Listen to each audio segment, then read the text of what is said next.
ইসলামী ছাত্র শিবির আগামী ইসলামী বিজয় শপথের সামনের কাতারে সৈনিকের ভূমিকা পালন করবে ইনশাআল্লাহ। Islam will emerge with the same tremendous speed as it emerged 1400 years before. এটি ইতিহাসের দাবি, আল্লাহ রসুলের ভবিষ্যৎবাণী। খেলাফত আলা মিনহাজুন নবুওয়াত।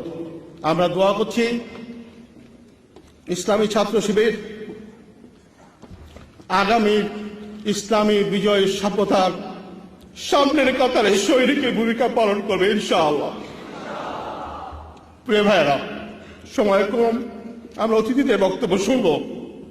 ধর্মহীন পাশ্চাত্য সভ্যতার আর দুনিয়াকে নেতৃত্ব দেওয়ার কোন নৈতিক অধিকার নেই।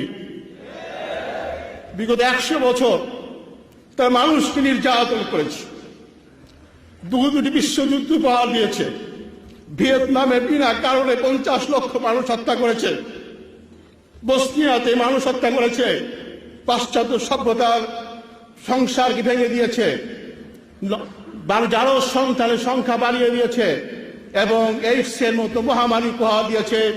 এই সভ্যতার বিদায়, এই সভ্যতার দুনিয়ার মানচিত্র থেকে বিদায় একটি সময়ের ব্যাপার মাত্র। আমি শিবিরের ভাইদেরকে স্মরণ করে দিতে চাই, স্লোগান দিয়ে, তাবিজ দিয়ে, দোয়াজ দিয়ে, দোয়া করে এবং তাবিজ দিয়ে সভ্যতার পরাজয় হয় না। একটি উদীয়মান সভ্যতাকে, এই পরাজিত সভ্যতার প্রতিটি ক্ষেত্রে, প্রতিটি অঙ্গনে পরাজিত করতে হবে, যেমনটি আল্লাহ রসুল করেছিলেন তায়েফে, যেমন করেছিলেন বদর এবং উহুদে। আমি তোমাদেরকে এই সভ্যতাকে সমস্ত দিক থেকে গ্রহণ করবার জন্য, নতুন সভ্যতার বিজয়ী সৈনিক হওয়ার জন্য প্রস্তুতি নেওয়ার আহ্বান জানাচ্ছি।